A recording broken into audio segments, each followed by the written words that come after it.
engenzwayo thini yenziwe. Haleluya. Ya egameni lenkosi Jesu siyabulela kakhulu egameni likaYesu. Amen. So funda ke egameni likaJesu. Incwadi yamaGalati chapter number 3 verse 25. Yeah, chapter number 3 verse 25. Yes. Xa selifikile ke ixesha lokholo. Xa selifikile ke ixesha lokholo. Akusekho mfuneko yakuba sigcinwe ngumthetho. Ngicela ukuba kubanda, ngicela kuvalwe phambi ngisakusilenge ngendlela egameni likaJesu. Ashes zilele namhlanje egameni likaYesu.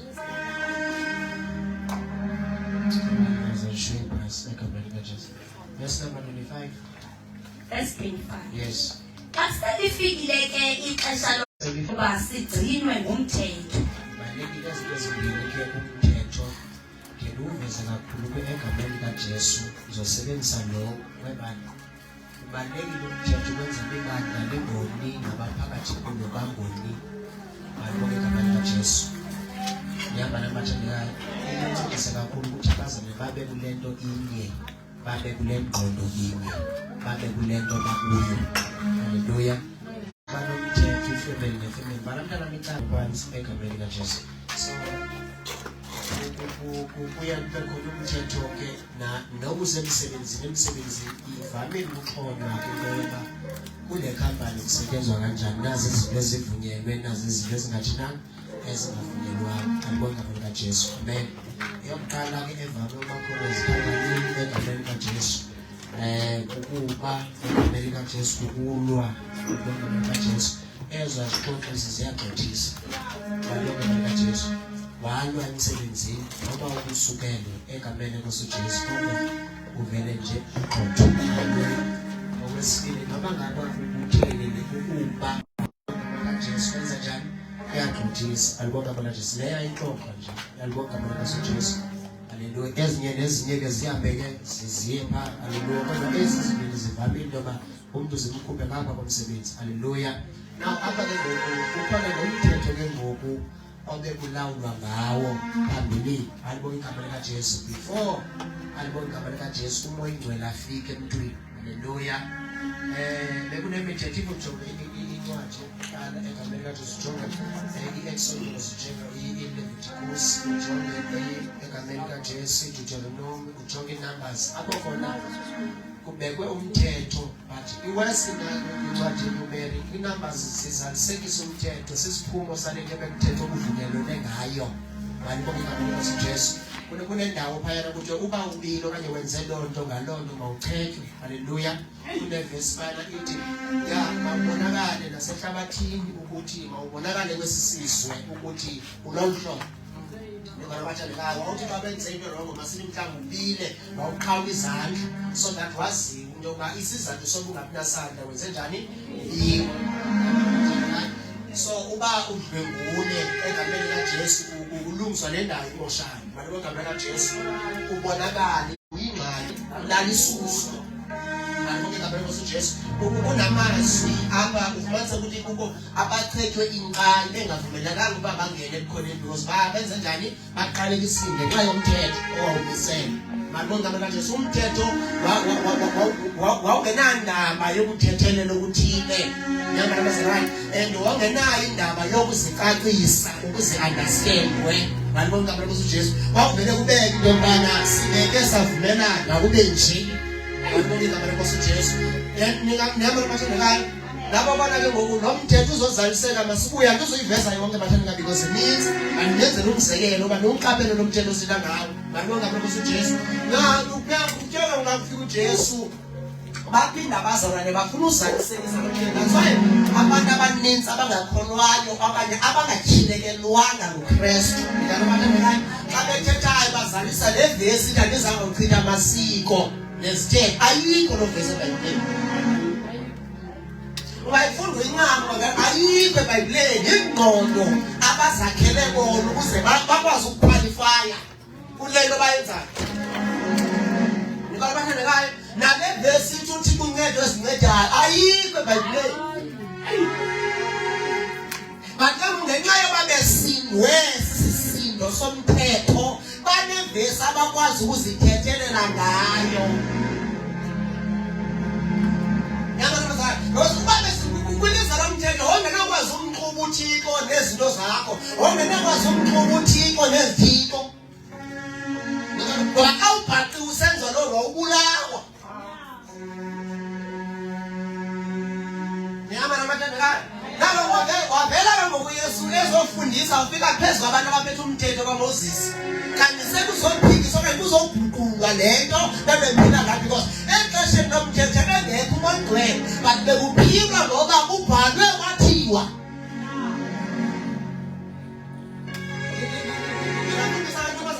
emthethweni kubhalwa sisivumelane sisayino satyikika safaka isignisha ngokuzoba nje ifika ke ngokwindaba yelantuzayo baba senze umzekelo baza ke ngokuyesu ngesikhathi esasekhona ngoba sikufuna le verse yokuthina masiko uyesu anizanga ukuchitha umthetho nangondane obenyakonde ndizokuzanisekisa amasiko ba bantu anizanga ukuchitha umthetho lo ulimiselweyo bathi ndizozanisekisa umthetho owanilisela athi ngikhase qhubeke ezantsi athi nivile kumanyango uba kwathiwa ke mna ndithi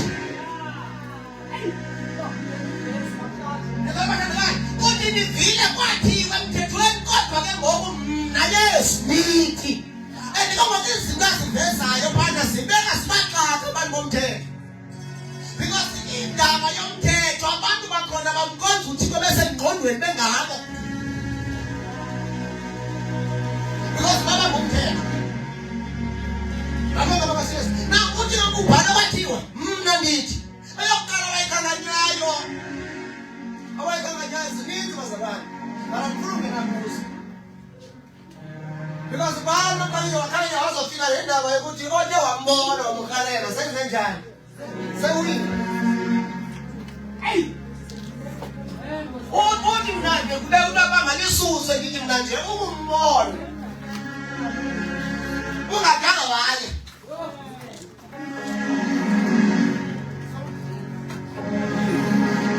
nje ukumbona nje apha kwenhlizweni ngeke kandibuza ngoba uwela ngathi singathi uzipheleza kuyizo zingabi nje ozikhaleleyo nje kayingakamboni kodwa benhlizweni wawa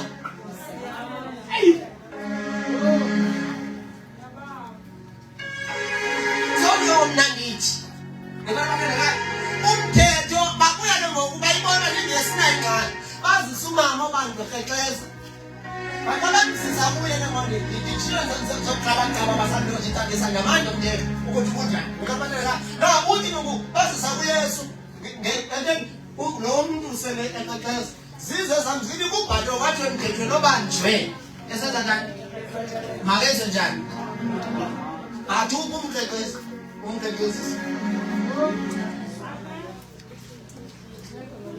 yabona umthetho ubona into yoba unganasize incane ngoba ukuphethwe umama kodwa utata uphi because umama akaziqeqezi hlobo lunomqeqezo onabeka umqeqezela yukabaneleka kuziswe one but lo ngobangela kathini okay so uyezwa ingoba nansi le nto bendizoyichitha ndizoyisa nani endizoyichitha okay wabhala phansi wathi kodwa kanaso akathalibiki zonke zakuyela enhliziyweni zakho bandinawo amababini njengoba ndigade lo mthetho ubhale bakwamna lo andikhwalifani namthetho xa ndiwuthanda lo mthetho ndiwuzisa kum nam ndingaphandle nawe ngoku ndifuna sifunde le vesi siyothandaza ukuthi sehluke kanjani ke ngoku funda ke thetha chapter 3 verse number 25 yeah xa selifikile ke ixesha lokholo aselifikile ke ngoku ixesha lantoni lokholo akusekho mfuneko yakuba sigcinwe ngumthetho akusekho mfuneko yoba senze njani bazalwane sigcinwe ntoni ngumthetho wakase sifikile ngoba sithetha namakholwa asindisiweyo amaziyo uJesu so akusekho mfuneko yoba siphile ngendlela yaphinde yasemthethweni because umthetho unezinto ongazamkeliyo ezikamoyindweni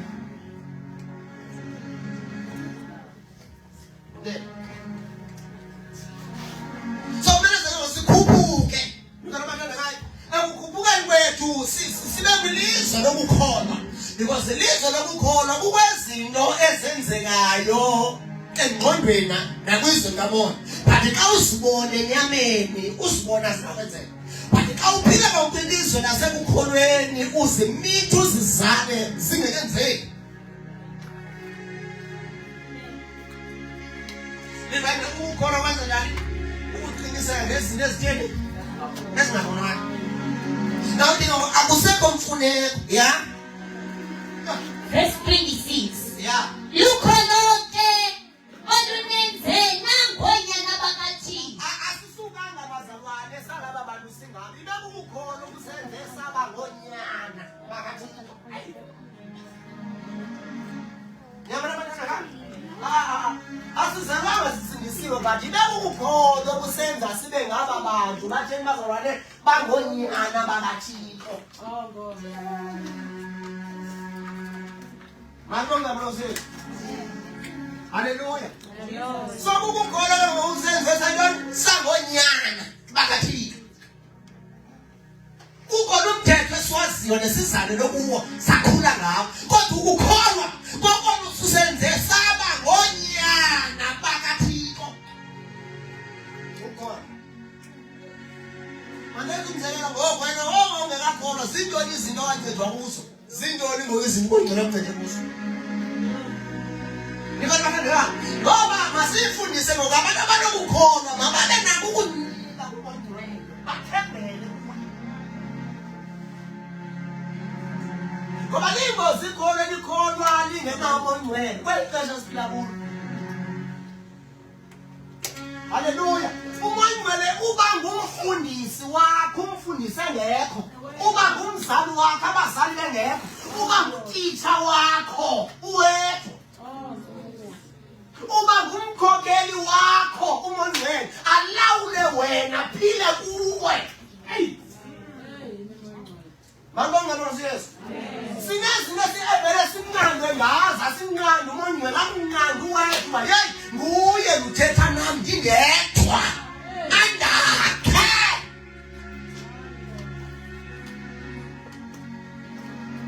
So amagama ngoxhomekeka xa ungumntu okholwa xhomekeka kuMondweni. Ngoba kunezinto mesoze uzibone zisenzeka xa ungathembi bazalwane ungaphili ekukholweni.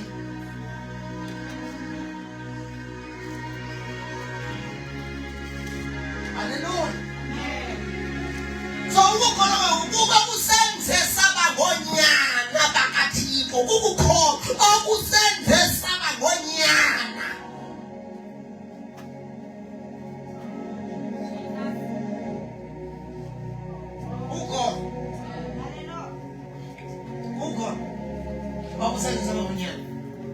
Ukukholwa bazalwane kukwenza ukwenza ungenamali kodwa uzibone kuphileka. Ukukholwa kukwenza uthi xa ujonga isimo sakho ubone xa bendingakholwa bendinosiseleka. Ukukholwa kukwenza kwimeko ibone uba ingabasinda abantu xa benosuka kweli kubukela. But uyive le nto kuphileka. Why? Awuphili ngoba ukuyo. Kukhona into esukileyo.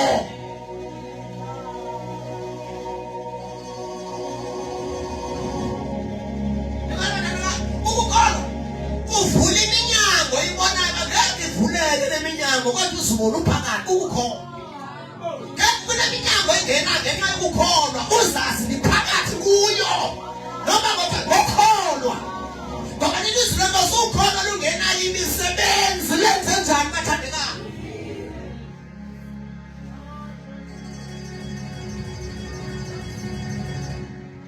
Haleluya. Masibeni ibandla ke limkholwayo uThixo ngento zonke.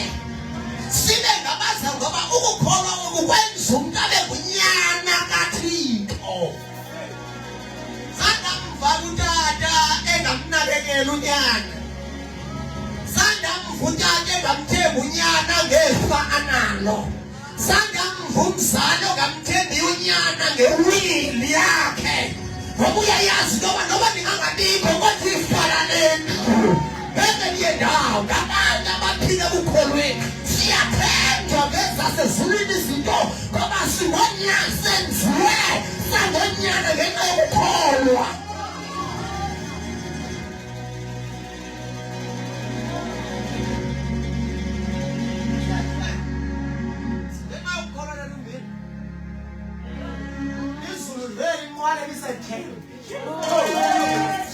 Yamvela umzalwane ongafuna ukuphila ngokukholwa ngoba kunefa othenjwe ngalo lasezulwini. Kunento zasezulwini madoda esizinikeziweyo sanikezifa ngenxa yokukholwa. Bazalwane manje futhi ibande liphile ekukholweni.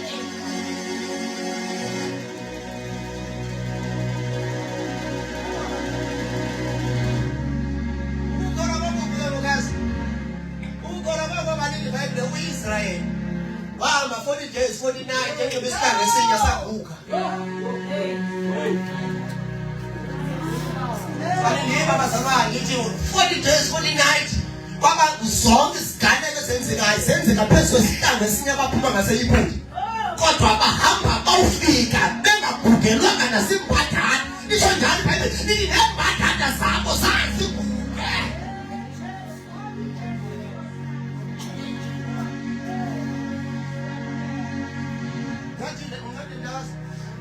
40 days. Unesikhathi esazilukela 40 years. Abayihamba Israel 40 years. Enhle izihlanga esinye.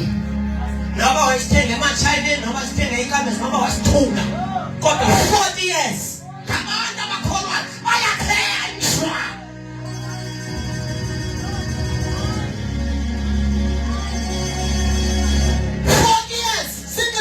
Sodwa. Hey, lithi khona amadoda lizomkhonza uThixo likhiphe impahla yodwa. Kodwa lithi liyakhonzela uyahambela. Noma ningabi naso. Kodwa khona into amadoda endiyithembiswe uyandombatha uThixo.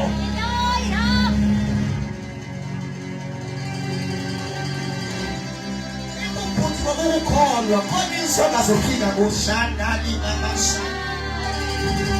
All of us, Sakala Baba Sai.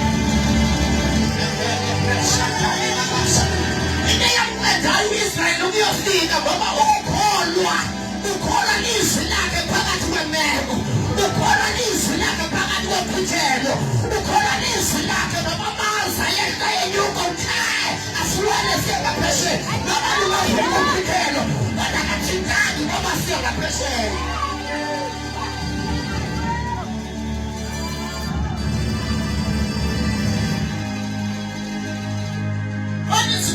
Ngoba ungaphile nje lokho. Manje singa sosube naso ungaphile ekholweni. Athi fana manje khulana emthethweni kana nabukholweni. Ngoba bakholwa yabenzonyana bayakhenja ngefa.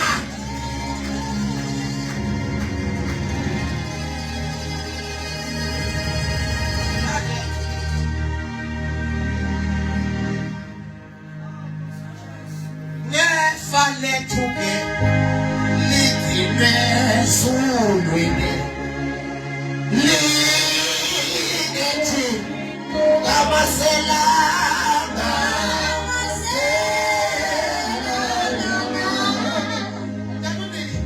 sinefe silidinelwe ezulwini noma amasela yaqophozela kodwa sinefe silibelelwe eyo. Noma amasela ngema kodwa ifanele madoda elidiniweyo abantu abaphile ekukholweni bonke abakholwayo baba ngabo nyana senziwe onyana senziwe inganekwa ngenxa yokukholwa.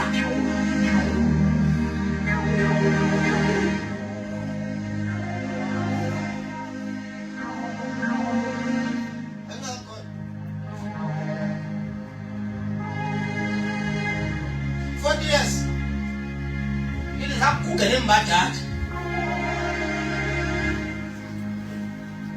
zakuba abantu labakholwa into enye manje umkhonzo uThixo uyingoma undivuyela uThixo njebaza sinebandla ezingawahebeneza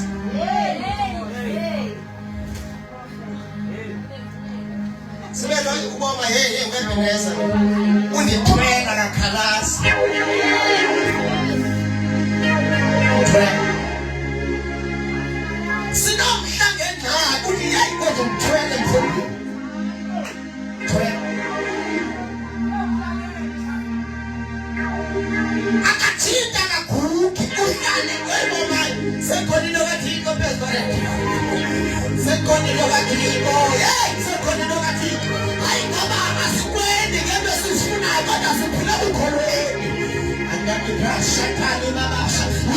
ufika sinikeze yona uyayigcina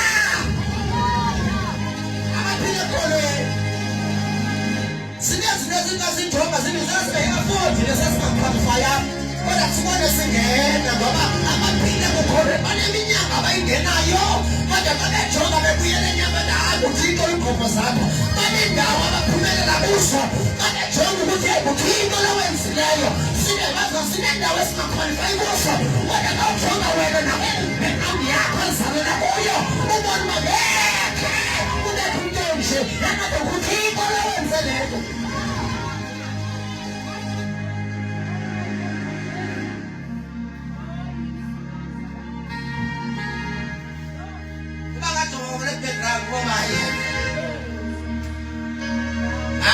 Background engisalele kuyo ayitsheli into yoba hey ndingabe ndileli gazi lalendlu ndingabe ndileli gazi lale family uvele bona hayi madoda kuthina bonke abaphila khona banefa abaninikeziweyo madoda wayibheka sinefa esinikeziweyo bonke abangonyana bonke abazalwana abaphila ngokukholwa babanefa suka emthethweni uphile ngokhona.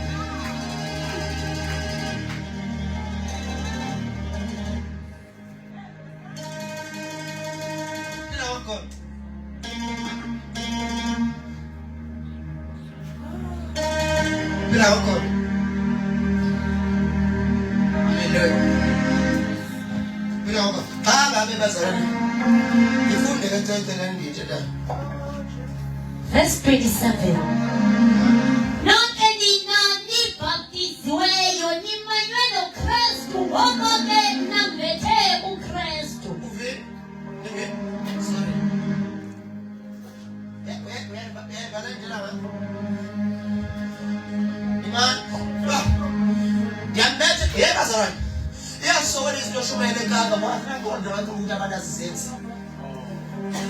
Ngiyavela umzane kazo libetha ubhabhatiso kodwa likhamile ngoba ithi Bhayibhile nonke nina nenze njani nibhabhatizwe.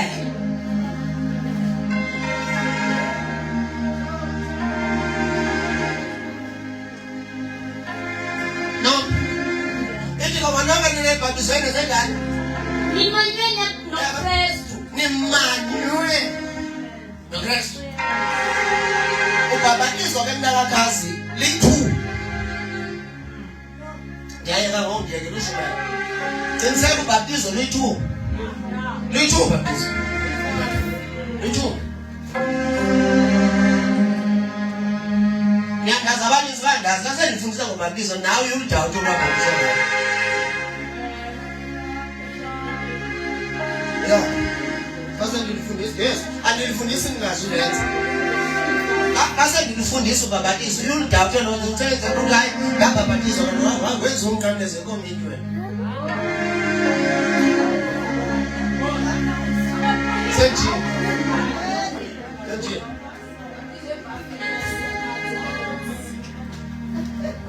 ase ndilifundisa ubhabhatizo uyulibona olwanga ndabhabhatize ebhavinga baptizwa kwiphulu wema uKristu wa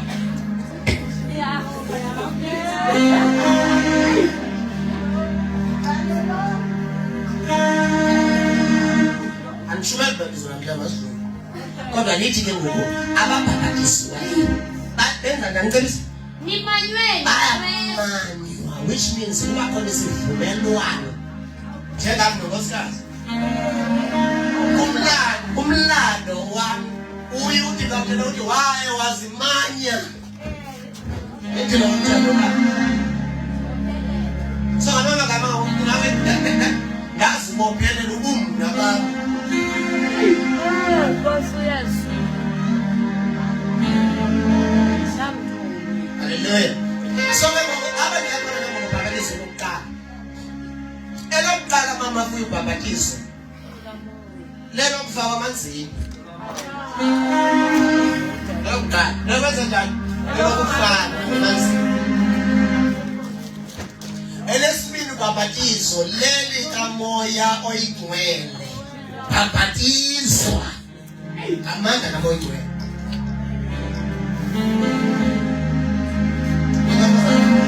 qiniseka uba ngiyakhumbula masibesike shumela inkonzo yePentecost. Ya, ngakama nayikhupha ba una Facebook la ngoba izangithethisa. Nayikhupha. Engayami nginomntu egamele. Eza la ngiyazigcina egamele. Hayi baba bakhona impembi but ngohlobo okwakukhonzeka ngani nani bonga enyoni. So kumele ibandla likhona. Ibe libandla eliphile kukhona. Manje hayi akukho nesinoba nayo singahlelanga kwilevel yokukhona. Because ebukhonweni sinento esibanaso ngenxa yelazo. Ngoba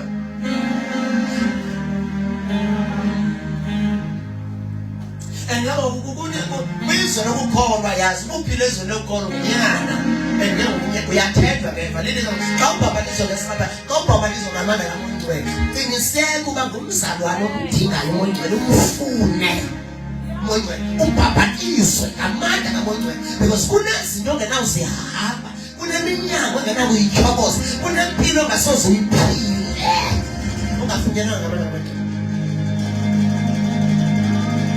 Funda ke ntombi ndiye ukuthi ngeke. Verse 28. Yeah. uKristu akusekho myuda nanhlanga. Leli banga noma sibe ngabazalwana abafana nabembili athanda ijeje. Ngithetha nobeli. Iyale nto singongqenuni kumanga amathethe yakumoyile ukuthi afundise. Ngoba apha kuKristu akukho nto akukho myuda nanhlanga. Yiyo lento sikwazi ukunikeza nabani ovumayo uba ndikunye nani ekubalulekile bezwe wonke ubani wenze njani ubalulekile because kuKristu sibani.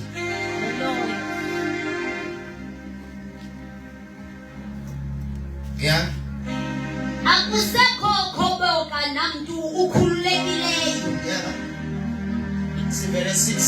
Sibe bantu banye sibe simbosi. Ndiyaloyika lebandla elinezimbe ezinhlanu kodwa abantu basendaweni lengamfuzi ngoba zizimbo ezikhalasi banevivi ezingafani nifuze bani kaloku into yethu ithi naba abantu bengasazi izwe lingasazi kodwa xa libona utata umbini libona utata undiki nangendaweni efanayo bathi hey ukuthetha kwakhe kundikhumbuza yandikhohlotela mama mama umama avuye esemsebenzini umama esemsebenzini kube kumntu ababone kunye ababone endaweni ezingafani wayekhe wababona okanye wayedibene nothina athi hayi ma ukuthetha oku kwakhe kundikhumbuza.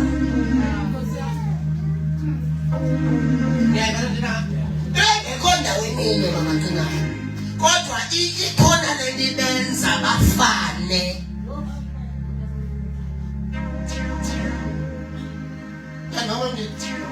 Ikhona lento ibenza benze njani bafane. Engekho ndaweni ulala uJesu ngexesha bethethwa ngalo uyikalele leyo uba uzaphika wena zingakhali ungathathi uzaphika ekubanjeni kwakhe leyo thuli abahleli naye bathi ukuthetha ukwakho uyakuxela mani uhamba nale ndoda siyibambileyo akekho ndaweninye kodwa le nto baqhela uyidla iyaziveza.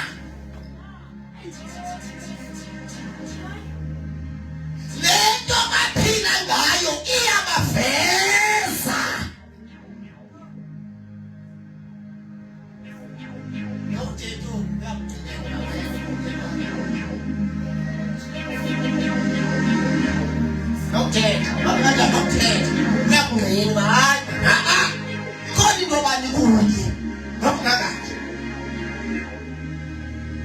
Hallelujah.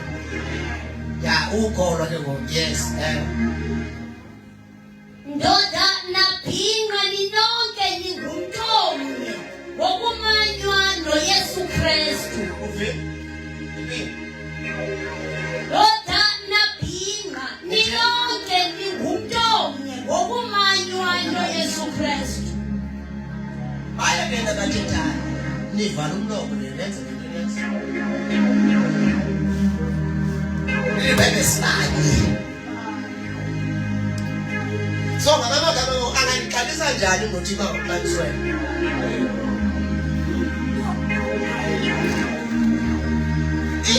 Bese babuye kubona sibhali uTimothy esenjeni nalapho kwakuhlukumeza abahlolokazi uTimothy emningi uPaulos okhokhela ibali evaleka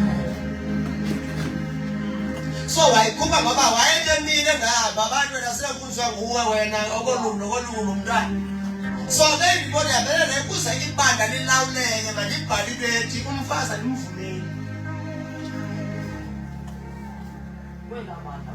Ileka ibhalwe uPaulos ayibhalwe uTimothy because wathani ngalawuleki ibali ka ungena moyingcwele usemthethweni awulawuleki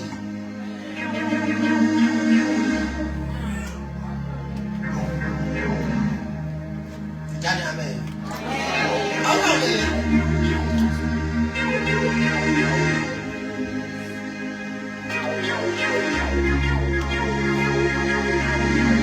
so yabhala lento ababathina ibhalwa uzitho ngifundisa uTimothy qaba nemvumeli Timothy uyibhala ngesizathu soba yezazi ngiphethe kangibisi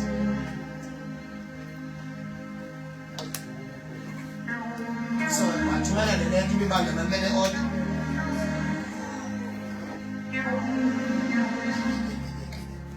namene order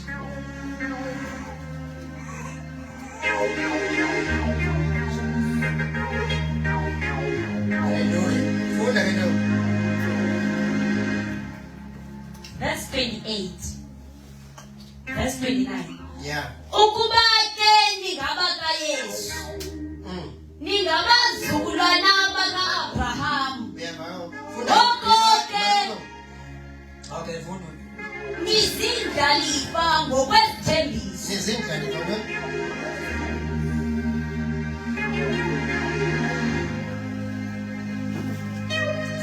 chapter 4. Chapter 4 verse 1. Lomcimbi makhe ndubeke ngolu hlobo. Unyana oyindlamafa uphathwa njengesaka logama aselula. Abantu abadinga ukukholwa xa udinga ukukholwa bayindlalifa ukuthi uphathwa njengesikali. Sometimes izinto ongena kuzo inkosi yakwazi unyana. Iyakuthemba elokwesibili kufaka ezingxakini ngoba imazi uba uzokwazi ukugcina ife nokunika lona.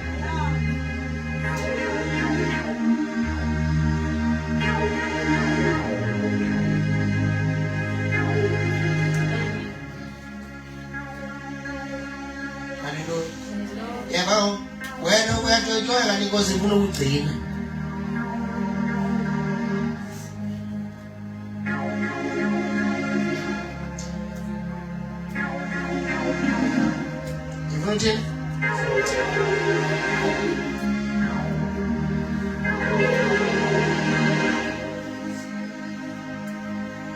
Hallelujah. Funda ke nto. Verse number 1. Unyana oyindlamafa uphathwa njengesaka logama aselula. Nakuba zonke izinto zizezayo. Yebo, zonke izinto ezenzeka zezayo. Bazalwane, bandane Nkosi ethandekayo sengidlubushumela. 2 Kings chapter 2, chapter 17 verse 18. Manje sibe ngabazalwane abakholwayo, simkhona uThixo kwinto zonke. Ngoba bonke abakholwayo baba ngonyana. Akuthini.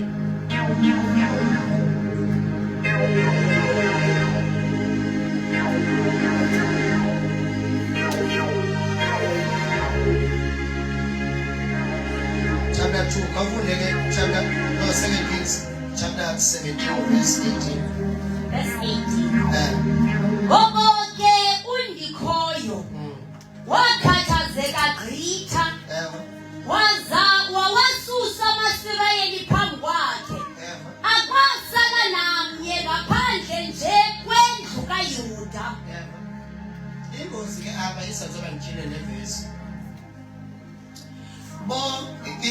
isizathu somthetho abaza baphile bathemba uThixo but baphinde badlala emthethweni babeke bamthuka uThixo.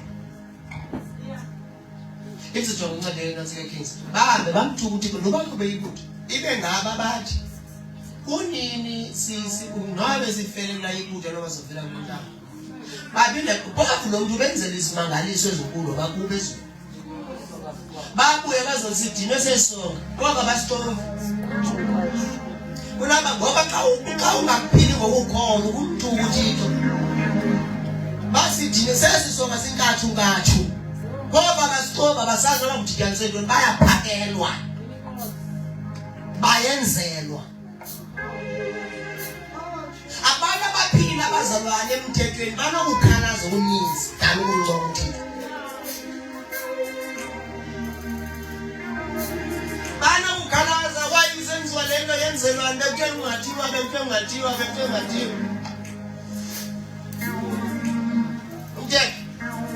ingozi ngibandle liphile enyameni because liyahlebana lodwa linochuku lodwa linamagqubu lodwa lingabantu abaphile emthethweni because umthetho ukususe kuphileni enyama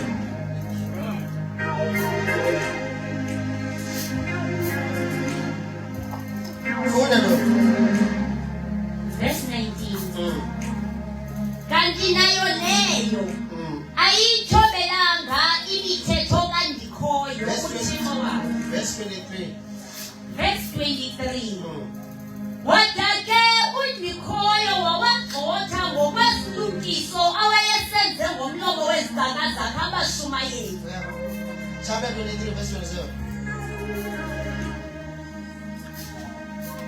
Chapter 23 verse 27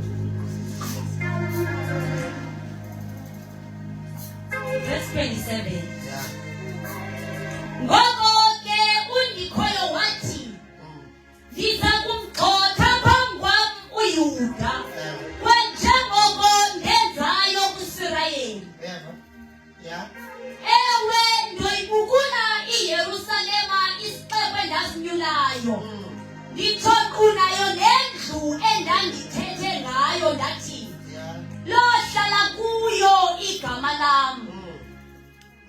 Verse 28 Ezona ezinye zeziganeko zolawulo lukaYosiya nayo yonke imizabalazo yakhe.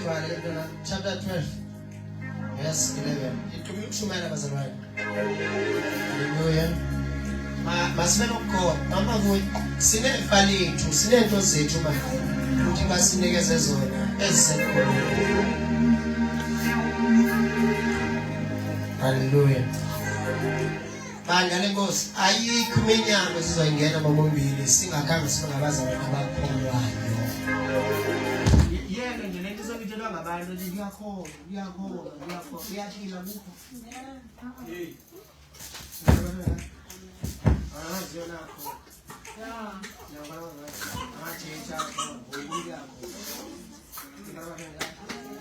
Ngoba uyaphila kwizwe. Because nabo motuko baphila kulo bathenjwa ngefa. Because abaphila kulo bathenjwa ngefa. Ngoba uthenjwe ngefa, ngikho bathenjwa ngayo. Uyasiqinisekisa into obunyana. Ngikho bathenjwa ngayo. Ayikho bandla lini eliphila ekukholweni but indlela elicomplaina. Selithandile. Verse 11 Itheke imali yakuba sisixa esithile bayithatha bayinikela kwabo babemiselwe ukongamela umsebenzi wendlu kaThixo. Ngayo ke bahlawula abo babesebenza endlini kaNdikhoyo abachweli nabakhe. Izwe elikholwayo sizodela imali. Zaleka nje sayifaka. Ngikaba nje la. Yebo, indlu kaThixo yakhiwa ngalo.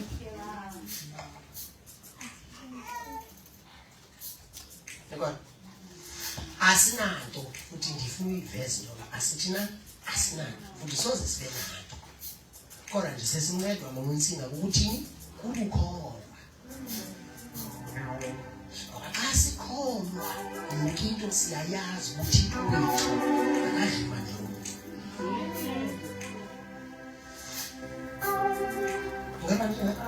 Oh, nabantu abaphile enyameni imali ethole nabantu. Kodwa uThixo kwenza umphefumulo wahlangana negazi. Akabhadalisana.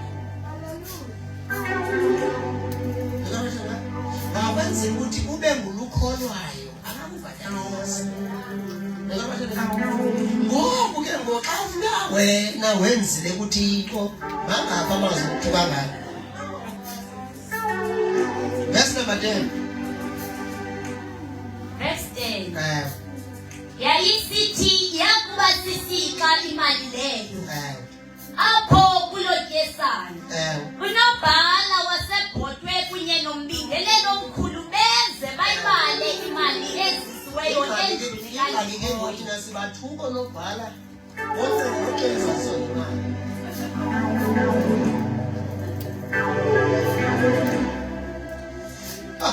I got onobhala bayatatazela ngoba bayazi bayeyi.